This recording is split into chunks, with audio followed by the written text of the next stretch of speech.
So good afternoon, everybody. Thank you for joining today's talk. Today we have the next talk in the series on technology for multiomics data analysis. The talk is titled "Using Multiomic Data to Engineer Cancer Microenvironment."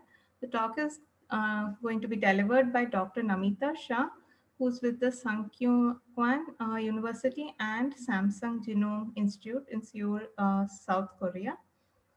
To briefly introduce Dr. Namita Shah, she is currently a visiting scientist in Seoul. She's working on a project titled "Computational Modeling and Engineering of Three-Dimensional In Vitro Systems Mimicking Glioblastoma Anatomic Features Using High Throughput Technologies." She serves as a research professor at the Sungkyuan University and as a visiting scientist at the Samsung Genome Institute. Before that, she was the principal investigator of the neuro-oncology program at Majumdar Shaw Center for Translational Research in Bangalore. Um, she received her BE from Gujarat University and MTech from MTech in Computer Science and Engineering from IIT Kanpur. She obtained her PhD at the University of California, Davis, with her thesis titled "Integrated Visualization and Computational Methods to Develop a System to Infer Gene Regulation from Large-Scale Genomics Data." So this has led her the future work in cancer research, even as a postdoctoral researcher, both at Michigan Center for Translational Pathology, Ann Arbor, and her work at the Seattle Hospital. The Allen Institute for Brain Science in Seattle. So without much ado, I will request Dr. Namita to take the stage and give the talk. So welcome, Dr. Namita, to Triple IT Bangalore and the Samvad Talks. So the stage is yours. Thank you. Thank you, everyone, and apologize for the slight delay. So good afternoon, everyone. It is my pleasure to give this talk at Samvad. And I will start with a little bit of biology, explaining what is cancer microenvironment and why it is important to study. I'll then introduce single cell and spatial transcriptome data and how these data sets can be used to engineer the cancer microenvironment. I'll also talk a little bit about brain cancer microenvironment study that I did in 2015 during my stay at Swedish Neuroscience Institute in Seattle. And then I'll discuss some of my current work, some methods for integration of single cell and spatial transcriptome data. And then we'll conclude with the challenges we are facing in analyzing this data. So now we'll start with what is cancer microenvironment. So when you think of cancer, you think of an outgrowth of tissue, cells that are abnormally multiplying and replacing or outnumbering the normal cells, and eventually disrupting the normal function of the organ. But these cells don't exist in isolation. They live within different environments, and depending on the environment, their behavior and function can change. So just because the size of the environment, we just call it a microenvironment. When you think of microenvironment, there is cellular environment, which means that different types of cells that are present. So besides the tumor cells or cancer cells, you have immune cells, you have stromal cells, which are the normal cells of that organ. Then there is biochemical or biomechanical environment, which is something like the stiffness of the tissue, whether it is hard or soft, how porous is that tissue. And then, of course, the biochemical, which is what kind of lipids are present, metabolites are present, and so on. So I will explain some of these things using the most lethal brain cancer, glioblastoma, as an example, but the general principles will apply to most cancers. Now, you can see this is just to kind of show when you actually physically look at a brain tumor, how it looks So the first image is of a brain cross-section showing the tumor, how it looks on biomedical imaging, like MRI imaging. You can see the abnormality.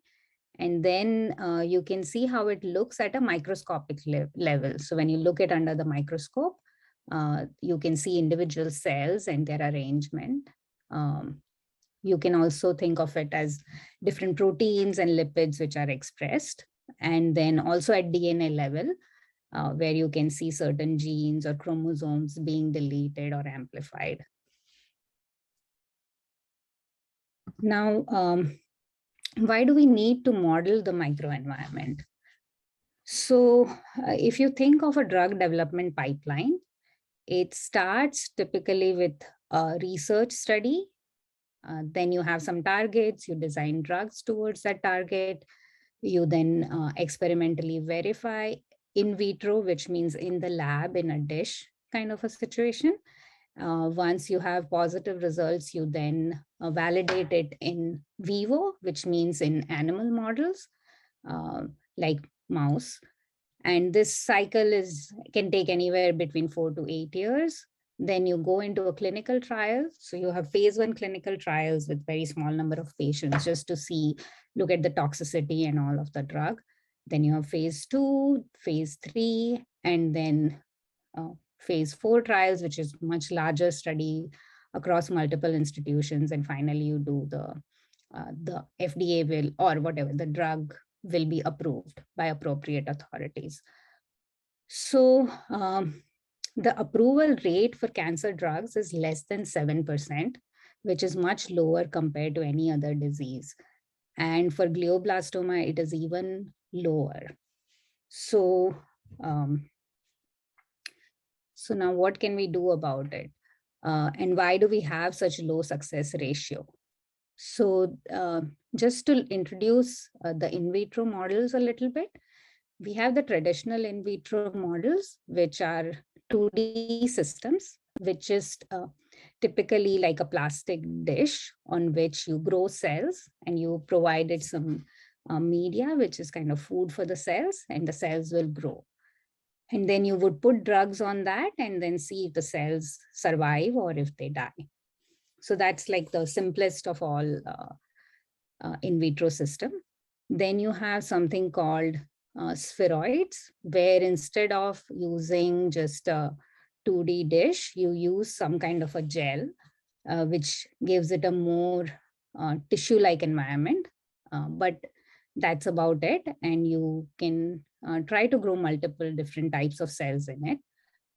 So these are the most traditional systems that have been used so far. And even now, majority of the work in the pharmaceutical industry happens on these systems. But there's a lot of push towards newer models, which are dynamic 3D systems. So you have really cool microfluidic chips, which will kind of mimic the flow that you see in a human body. And you can culture all kinds of different cells in it. And there's also bioprinted models, which is where you have these bio ink with different types of gels, with different types of cellular composition, and then you can print it in whatever shape and all that you like. So these, the goal for these new models is that we want them to be more biomimetic. So they should reflect more of the biology that happens in a human.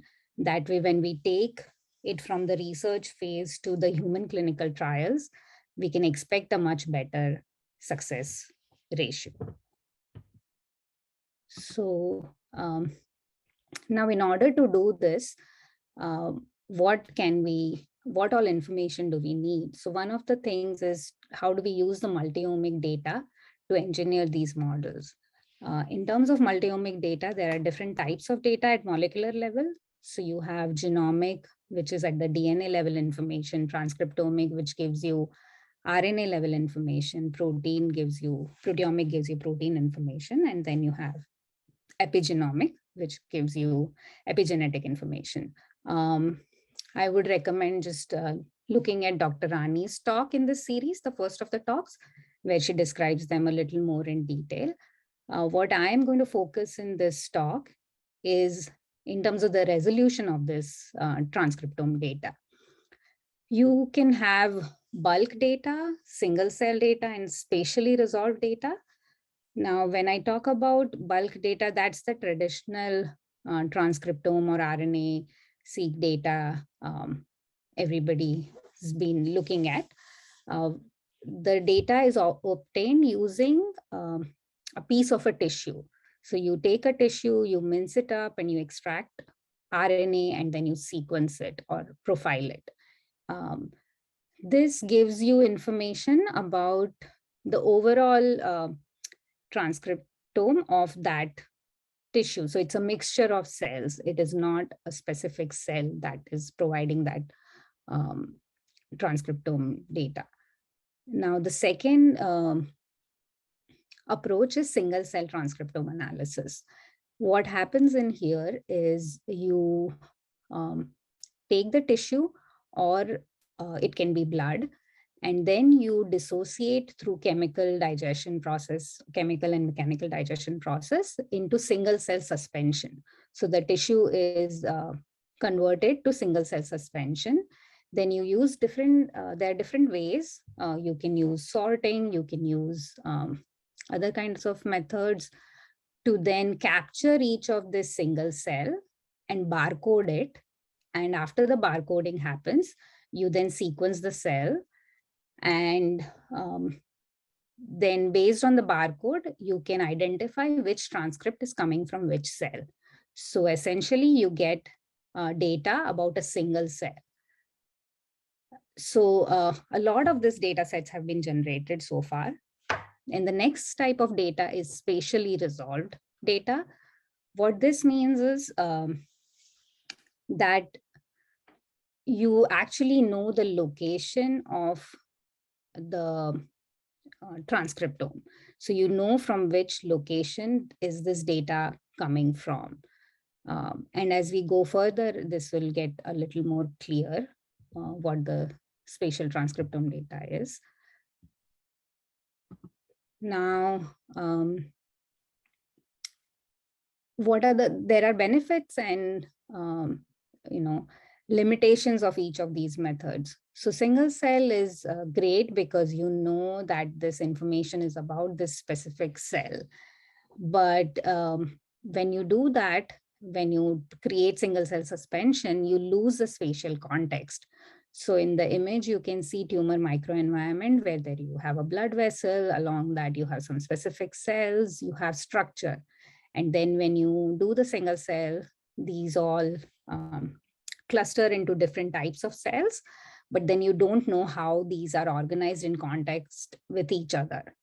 So spatially resolved is, again, where you know what location this expression came from. So what you can see is there is a tissue, and then the tissue, there's a slide, basically. A slide is coated with barcodes at different spots. So each spot, the circle thing that you see, is a barcoded spot. And then the RNA is captured from that spot and sequenced. So then you know that this is the expression from this particular spot. Now, the current resolutions that are available vary from anywhere between 55 microns to 200 microns. Now, in terms of number of cells, depending on the size of the spot, there could be anywhere between 1 to a few hundred cells. And for 55 micron, depending on the tissue, there could be anywhere between 1 to 50 cells. For a normal tissue, typically you would see between 1 to 10 cells, but in case of cancer, it can be much, much higher. There is a recent high definition spatial transcriptome method coming up, which can do up to 5 micron resolution, but it is still pretty much in the development stage. So now to be able to take benefit of both the data sets, the best thing to do is to integrate the single cell and the spatial data. So the general approach for doing it is you have your spatial gene expression pattern analysis, you cluster those spots, identify marker genes, do enrichment analysis to kind of understand what each of the cluster means. You take your single cell data, again, go through the same process of clustering, identifying different cell types, and then you overlay this information onto your spatial data and kind of perform a deconvolution. So from your spot data with multiple cell types, you try to assess which cells are present in that spot and in what percentage. And then you can also do co-localization assessment. So to see what different types of cells always occur together. This has a lot of value in terms of identifying drug targets and designing therapeutics. So I will start with one of the first studies which was done for doing the analysis of glioblastoma microenvironment. Glioblastoma is a grade 4 brain tumor. It's very lethal, and majority of these patients will die within 2 years of diagnosis. So this study was started in like 2013, and at that point in time, these technologies for single cell sequencing and spatial data did not exist. So it was done using something called laser capture microdissection. So just to briefly introduce the different anatomic features or which correlate to different microenvironments of glioblastoma. So with the help of pathologists, we had kind of come up with these 8 different regions, which have very distinct features. So first is called leading edge, or LE. This is a relatively normal part of the brain where you can see very few tumor cells and the structure of the brain is still preserved. Second is IT, or infiltrating tumor. This is a zone where you see normal cells, but you also see a lot of tumor cells. It's a transition zone from normal to tumor. So then we have cellular tumor, CT, which is where you have mostly it is just tumor cells. So greater than 90% of the cells are tumor cells. Then there is something called NE, which is necrosis. This is the region where in tumor, because the cells grow rapidly, they run out of nutrients and then they can they start getting killed by the immune system. So you have these dying cells, and then that area is called necrosis. Then you have something called pseudopalisading cells around necrosis. So these are the cells which are densely packed around necrotic regions, forming something like a pseudopalisade, and hence the name pseudopalisading cells around necrosis, or PAN. Then you have MVP, which is microvascular proliferation, which is rapidly growing endothelial or vascular cells. So instead of nice small blood vessels, you have these really glomerular looking blood vessels. And then somewhere between a normal blood vessel and an MPP is called hyperplastic blood vessel, or HPV. And then you have perinecrotic zone, which is a region around necrosis. So what the study did was we did laser capture microdissection. So the way it happens is you have this tissue sections, and then a pathologist will draw each of the region, and then using laser, it will be captured, and then transcriptome data will be generated on that. So we did this for 5 distinct regions, LE, IT, CT, MVP, and PAN, with anywhere between 20 to 30 samples. So this was done using 10 different tumors, and a total of 122 samples were generated. now this is a very common knowledge, but at that time, this was a pretty interesting result that the samples clustered by the anatomic feature and not by the patient. So what was more important was what was the location of the sample and not from which patient it came. So what we were able to do using this was identify markers for each of the regions. So from leading edge, you can see the markers identified by RNA-seq. It has very high expression in leading edge, and then it was validated using something called in situ hybridization. So that is looks at one gene at a time on a entire tissue section. Similarly, we have cellular tumor, which again, you can see it's validated using ISH. And then we have pseudopalisading cells around necrosis. And again, you can see how nicely it is visible that certain genes are expressed only in certain parts of the tumor. And then you have something which is expressed, highly expressed on the blood vessels of glioblastoma. And again, you can see the nice garland, the darker shade in the ISH data, showing that that gene is specifically expressed on the blood vessels. And then there were some genes which are expressed both in PAN and MVP. So, so after we found these markers, what we wanted to understand was what kind of cells are present in these areas. And at that point in time, a small number of single cell data sets were available. So we used that to kind of do the analysis and look for enrichment of cell types in given region. And what you can see is that when you have LE or the leading edge or relatively normal part of the brain, the cells that you can see mostly expressed are mature astrocytes, neurons, and oligodendrocytes, which would make sense. In MVP regions, you see endothelial cells.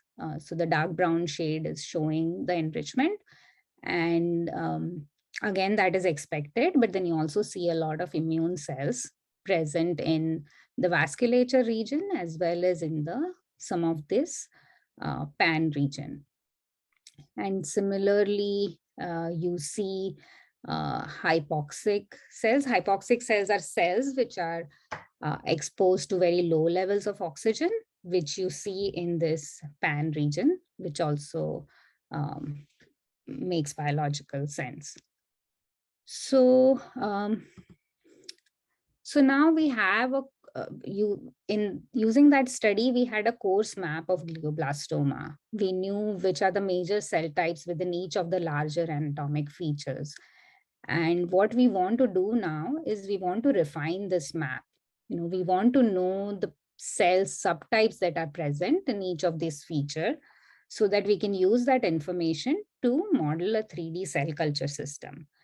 So what are these subtypes? For example, tumor cells. So it's not that every tumor cell looks the same or behaves the same or equally sensitive to drugs. So in glioblastoma, there are 4 distinct cell types identified, where each cell can be more like an astrocyte or an oligodendrocyte, or it can be more mesenchymal. So you have different types of tumor cells, and they have different sensitivity to drugs. Then we have different types of immune cells. So you have T cells, you have NK cells, you have macrophages, you have microglia, which are the resident immune cells of the brain. You have dendritic cells and so on. You also have the normal cells which are present in the brain, like oligodendrocytes, astrocytes, and neurons. And then you have different cells that form the vasculature, like endothelial cells or pericytes.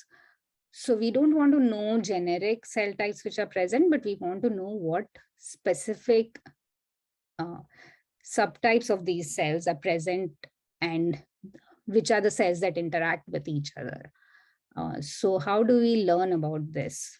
So one of the ways thought of doing this is use the Visium, which is a spatial transcriptomic data generation platform, and integrate it with single cell data. So, yeah, now I'll briefly describe some of the recent methods with different approaches to do this integration. So the first method is called Spotlight, and Spotlight is the way it works is it integrates the single cell RNA-seq data with the spatial data using something called non-negative matrix factorization.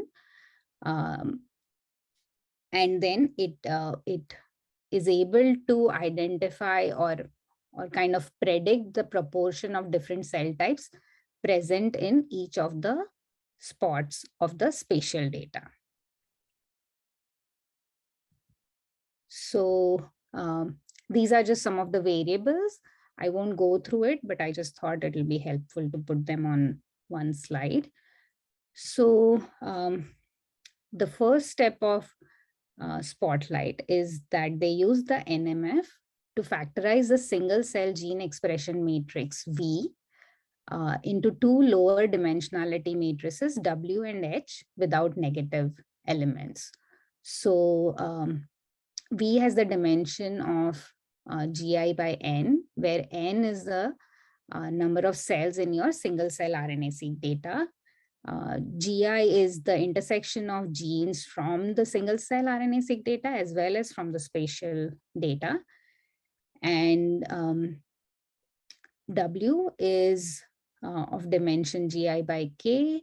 It contains the gene distribution for each topic. A topic relates to each of the cell type, kind of.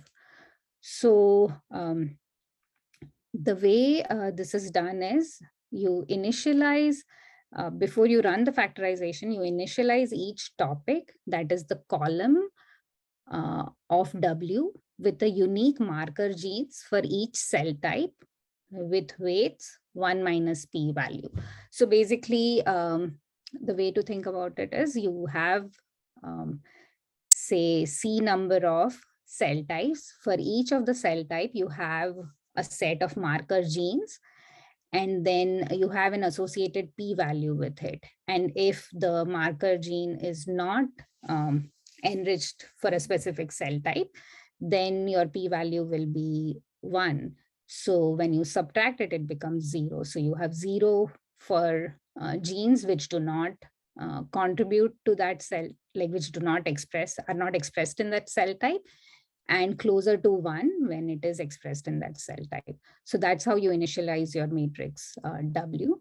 And then H is initialized with the corresponding belongings of each cell for each topic. So it's 1 or 0 based on whether,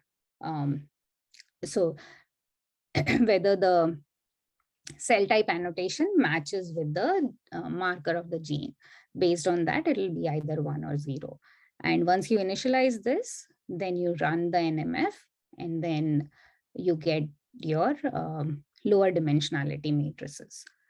So once you get that, next you do is another NMF to obtain the topic profile distribution over each spot, which can be used to determine its composition. So here again, what we are trying to do is we want to, V prime is again a gene expression matrix from the spatial data. So M is the number of spots.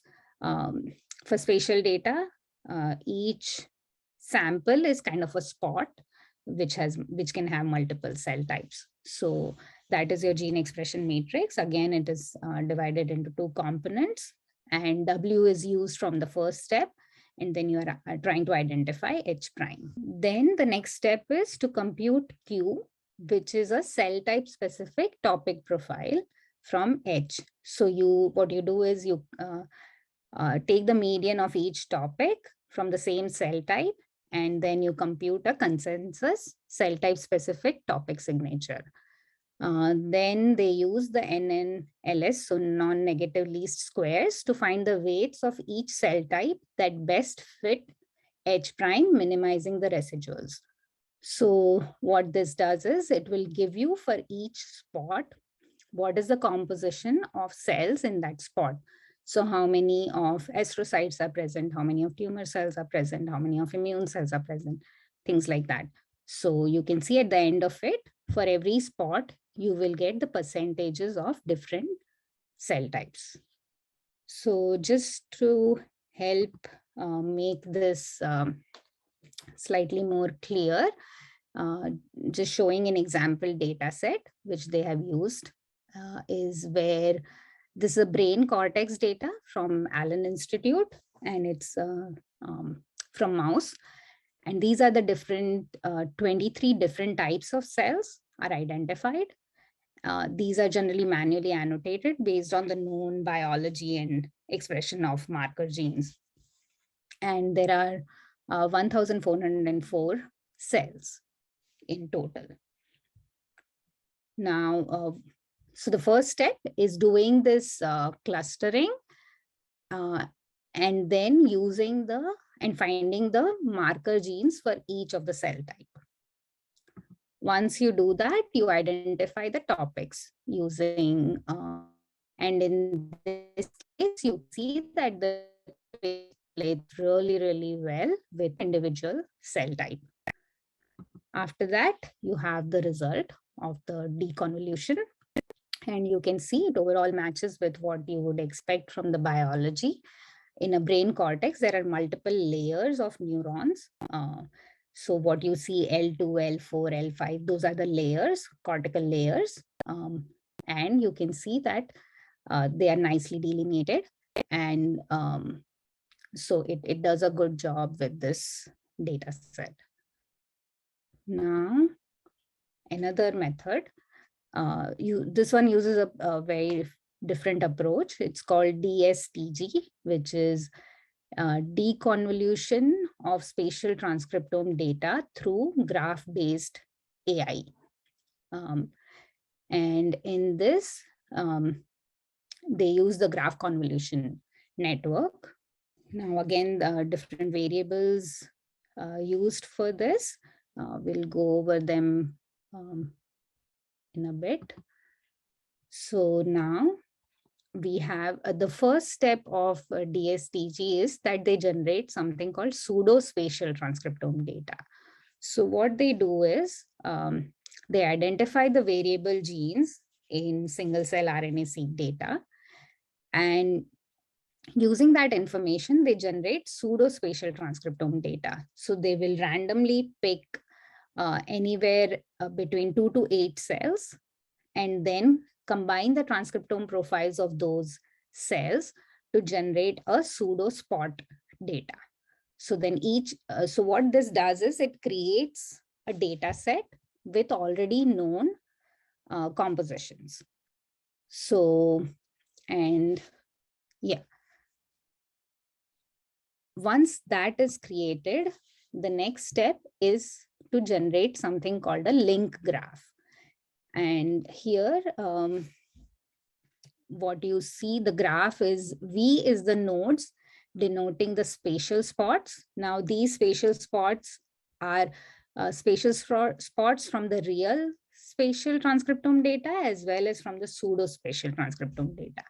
And then E is the edges. And how do you connect those edges? You basically do an SVD. In this case, they by default use 20 components, but you can choose. So you bring it down to the lower dimensionality, and then you use the KNN, nearest neighbors, to identify neighbors for each spot. And then if both spot I is a neighbor of J and then so on, you basically assign an edge to the between the two spots. So this is how you will get a link graph. And once you have that, the next step is to do the graph convolution network. And the input to this is the linked graph that we just described earlier, and the gene expression matrix for the pseudo as well as the real spatial transcriptome data.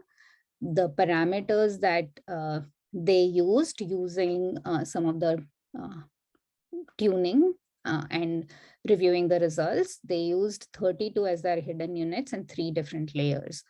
And the results were then evaluated using cross entropy at pseudo ST spots, and then something called Jensen-Shannon divergence score, which again looks at the differences between the assigned proportions or the inferred proportions of a spot from the pseudo data with the actual known composition of the spots. If you remember, for the pseudo data, we know the composition of that spot. So they use I won't explain this a lot because I'm not very familiar with all the AI concepts, but they use the ReLU and then learn the different composition. So using this, they use the same data set as Spotlight to review their performance. And what you can see is, again, they get really nice deconvolution, and all the layers are very nicely laid out. So you can see all different layers of the cortex being assigned correctly. And then you have, they also checked for a given real spot, whatever is the nearest pseudo spot, how does it look? And they look fairly similar, suggesting that this method works well. And then they were able to compare their method with Spotlight, saying their method works better. Then there is another method which was recently published. I haven't really utilized this, so I won't talk much about it, but I thought I should just mention it. It's called 10-gram, and it fits the single cell RNA-seq profiles on space using a custom loss function based on cosine similarity. So it's a very interesting approach. What they do here is they take the single cell data, and then they have the spatial data. So there's a image and they identify each cell on that image, and then they randomly assign the single cells to that cell on the image in that space, right? So they map the cells. Now they compute given the spot. So you know this spot will have these cells, and given that, what would be the expression of that spot? And then using that, they then learn and train till they get a really good mapping. So they compare the average gene expression on the training genes of the mapped cells versus spatial data. And then using stochastic gradient descent, they find the optimal cell matching. And so they also used the same data set to show how well the method works. This one is the method where they actually use the image data and integrate that in their algorithm. So given all this different methods, I'll just describe some of the data we have generated so far, and then discuss some of the challenges we are facing. So this is Visium data on, Visium is again, it's a 10x genomics platform for generating spatial transcriptome data. And this is from a patient where we identified a region in the tumor at the boundary of normal and tumor region. And what you're seeing is a manual annotation that is based on the known markers from the IV-GAP study. Similarly, this is for patient 2. We used 4 different slides, and each slide with different features present. And again, the annotations are based on the already known markers. So now what we did was even though Spotlight is mostly for deconvolution of single cell level proportions, but we thought we can try and use it for looking at the IV gap features. And so we did that, use the marker genes for IV gap features and then performed the deconvolution. And overall, it seems to have worked fairly well. We can see the structures which are predicted by the Spotlight in the top row, and then the ones which we have annotated manually based on known information in the bottom row. And yeah, so we can see it a little bit in more detail. This here is an LE region, and typically I would have expected it to have 100% LE or maybe some LE and IT, but no CT. But we do see some noise, and there is some CT signature present, which does not match with we already know. Now there could be multiple reasons for it, and maybe tuning the parameters may get rid of it, but at least using the default parameters, that's what we get. But the major fraction is LE as expected.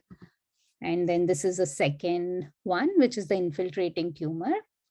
Again, here you would expect mostly LE and IT, but we do see LE, IT, and CT in this case. And this one is a much more complex tissue section where we have CT, we have PAN, we have MVP, and all of these are detected. And majority of the area is CT, which is what we would expect. So that's good. And then the fourth slide, again, similar to the last slide, it has all the different regions. We have this, the black spots, which are the vasculature, are also detected by Spotlight. And so overall, it's a good match. And then if we just do a comparison of the manual annotations with the Spotlight proportions, overall, there's a good match. There is still a lot of mixing happening, which again, it's difficult to say whether it is biologically that is correct or it is just some parameter tuning that is required. So after this, we also tried doing deconvolution using single cell data, but we did not get results which made biological sense. So we are still working on those aspects. And so I wanted to show the kind of data we are trying to use and what are the challenges we are facing in using that. So ideally, the test data sets that they have used have the spatial data and single cell data from the same source. So from the same tissue, they will generate that data. But you don't always have that available. So you might have your single cell data from different source and spatial data from another source.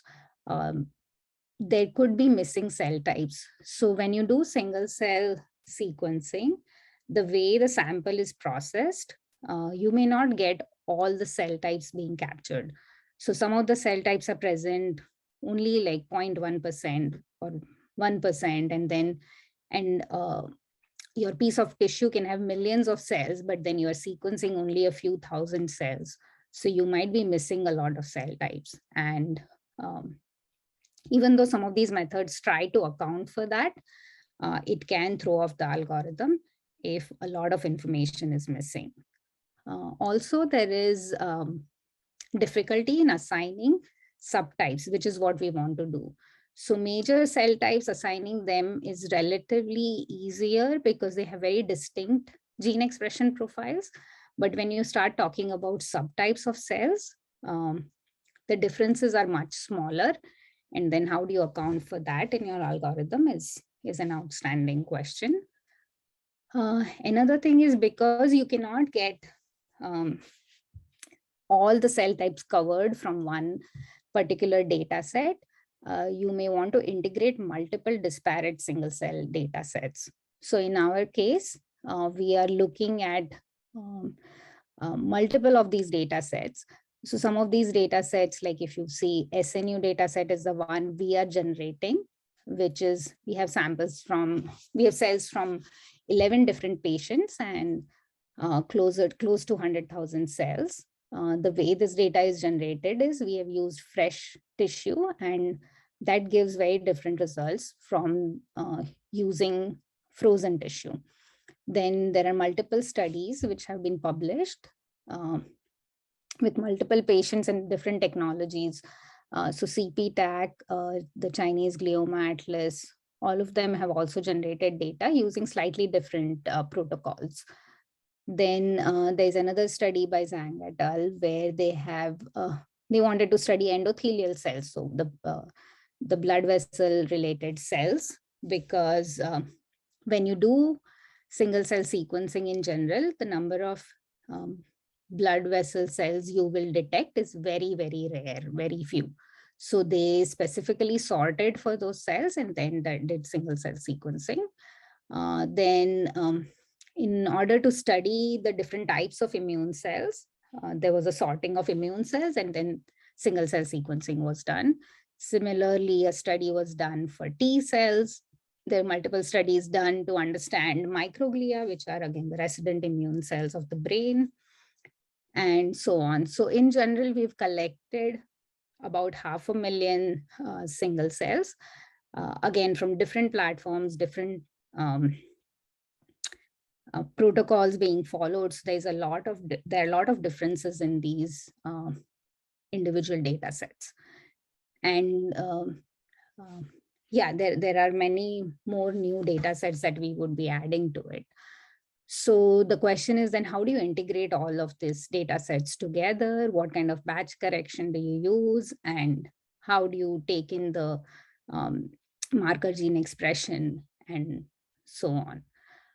Also, the AI-based methods as well as NMF, they make certain assumptions and use certain parameters which may not be applicable to your data set. For example, all of these methods have been tried with an assumption that each spot has anywhere between 1 to 10 cells.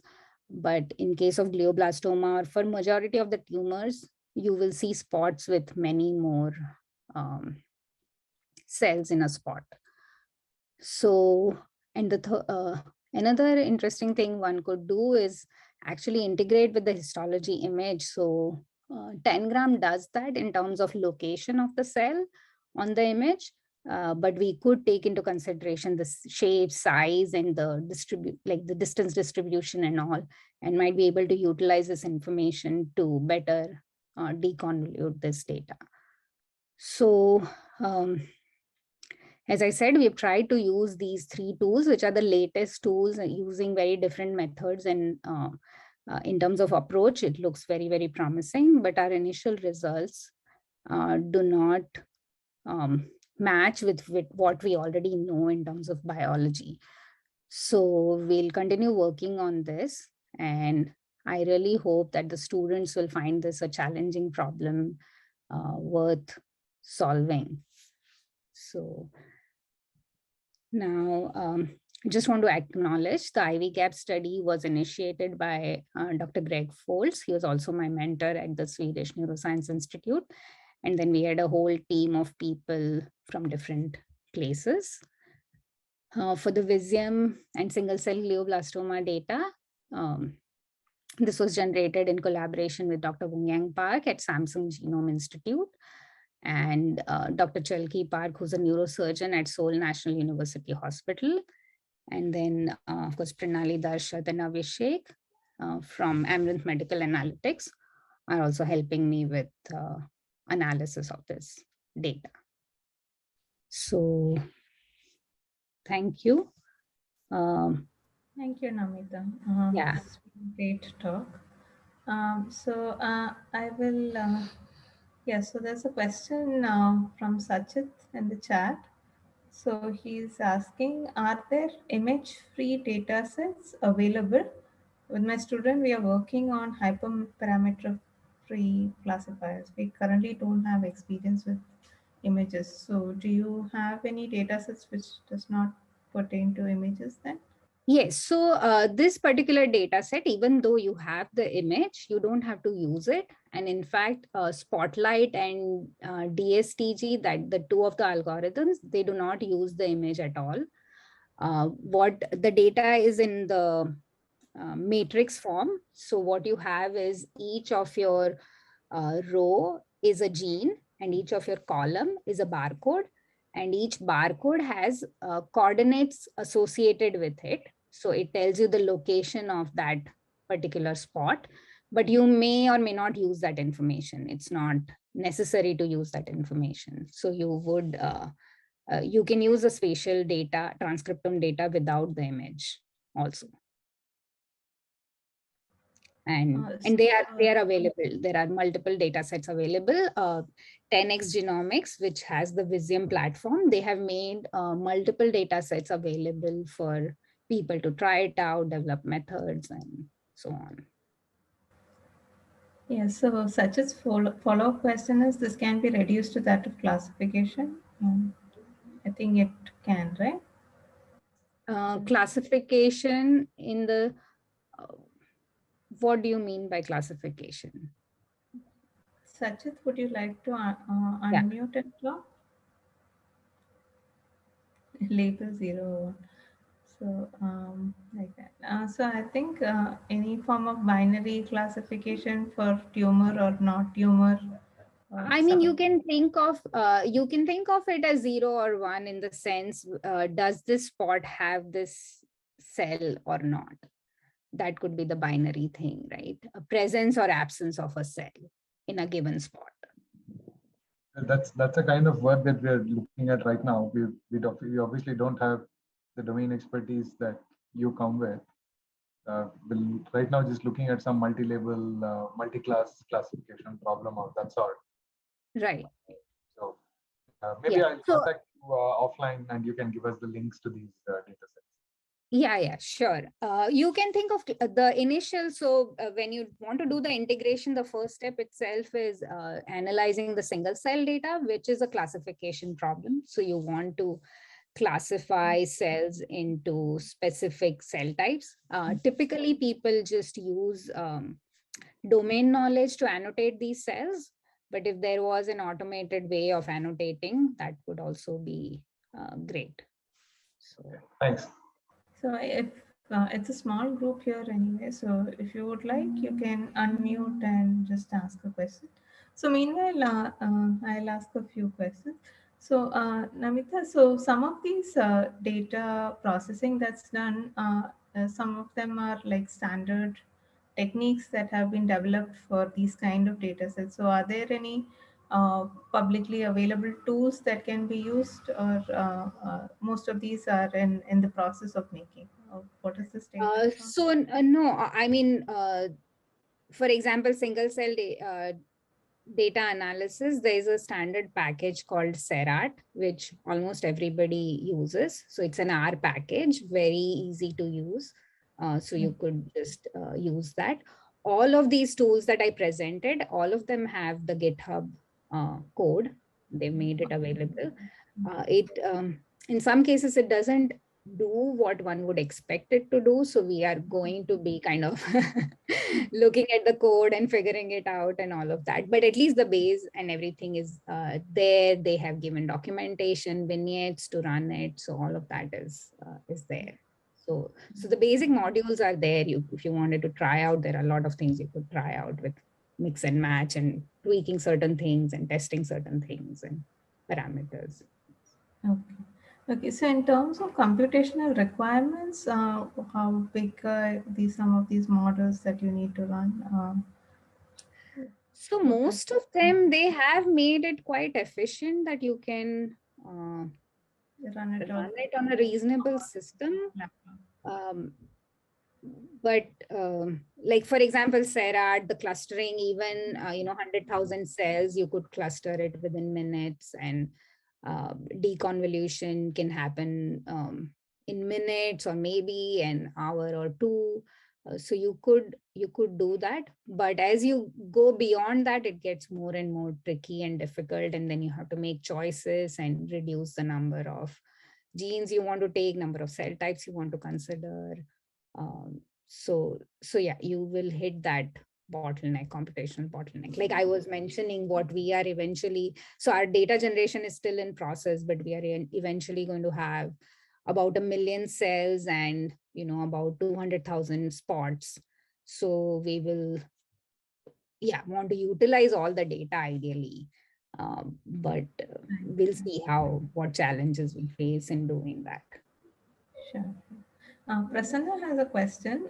So computational model of every elementary cell growth, how good are they? Can you predict nutrient concentration over time in a normal cell, spatiotemporally in a normal cell to begin with? This is very difficult and not really my area of expertise. I'm actually working with a collaborator in Ireland who they do this work where they identify the minimal amount of nutrients that is required for a cell to survive, and some constraint based modeling to be able to do that. But yeah, I won't really I don't really know much about it. I think it's still there's still a lot of room for improvement from whatever limited information I have. And if this is something you're interested in working, I actually have a PhD opening fully funded in Ireland to work on this. Thanks, Nami. Okay, Prasanna has a follow-up Yeah, question. within 10% accuracy. No, I wouldn't really know that. Okay. So you mentioned about the data being very different, as in the different single cell coming from different samples and the spatially evolved one coming from different ones, and having the challenge of integrating all of this. So some of these concerted efforts to creating these databases that we have today, isn't this something that is already being addressed, or it's still a Yes, no, discussion? people, almost every problem, everybody is looking at it. It's just there is no great solution at this point in time. There are multiple methods, like there's something called Harmony, Liger, multiple batch correction methods that people use. But then using which of them will work well when you are trying to integrate with spatial data, it's not very clear. Because when you do the batch correction, you also tend to lose some information. So there has to be a balance where you're correcting for the batch, but then you're not losing out cell type specific information. So it's it's not very straightforward. And then it's not even just the batch. So for example, for single cell data, there is something called where you take the full cell and do the RNA-seq. Another is where you take the nucleus of the cell and do RNA-seq. So the transcriptome that you get from the nucleus is very different from the cell. There will be a great correlation, but it's not the same. And so then how do you deal with that? And then again, in terms of sequencing, there are various different things. The type of the sample you are having, whether it's frozen or whether it's fixed, you will get different results. So yeah, it's very important that you kind of whatever you develop is robust enough. It's most of these algorithms, they work great on these benchmark data sets because these are very clean data sets. When you saw the clustering results of those 23 cell types, they're all distinct cell types. The real world cancer data is not like that. You will see highly overlapping cells and not very distinct clusters. And so it gets very messy. And then if you don't have domain knowledge, you will not know whether it is right or not. Okay. So in terms of somebody who's beginning to work on these kind of data sets, is it, what would you suggest? Is it better to look at a single patient data set for and then do some kind of analysis and then integrate the results, or integrate it at the cell level, whatever information or the features that you can extract, and then do an analysis? So what is the Yeah, I mean, normal? the first step, of course, is to use the benchmark data sets, because you want to make sure it works really well on that before you move forward. If you have that luxury to use that single patient, you can, that's what we have been doing. We're just actually using it on the single patient. But then, uh, as I said, so single cell data, again, generally you would generate maybe 5,000, 10,000 cells from a patient. You're not going to sequence 100,000 cells from one patient. So then the information you have at the cell type level is very limited. Single cell data is very, very noisy. There's a lot of dropouts, in the sense, if you have the same cell type and 10 different cells of the same cell type, 3 or 4 of those cells will not have the marker gene expression. So if you work with small number of single cell, like small number of cells for the single cell data, you are likely to have a very noisy data set. Yeah, so you have experience working with a multidisciplinary team, right? So if you Yes. see that the data that you have gotten is bad, do you give feedback and get back good data? How does it work? You mean if somebody, so it's my data and somebody is doing the computational work? Not the computational, the actual extracting data from the cells, right? So Right. that is Yes. patient wise, right? Yes. So no, we face that all the time. Recently, we generated data which was using a newer technology, and then we looked at it and tried to do everything we can computationally to see we could extract anything out of that data. Eventually, we had to tell them that it's just a bad experiment, and there's nothing we can get out of this data, and it's sad to have to let go of such expensive data, but then there's no point in trying to do anything with it, because it's just not there. So yes, a lot of the times it happens that the data doesn't have what you're looking for, and so knowing that is also very important. Sure. I think there are no further questions. So Namita, thank you so much for your talk. We'll give a huge round of applause for such an informative talk. You patiently talked through all the biological, the With basic the biology. no feedback, I was really not sure if everybody's gone to sleep or Right.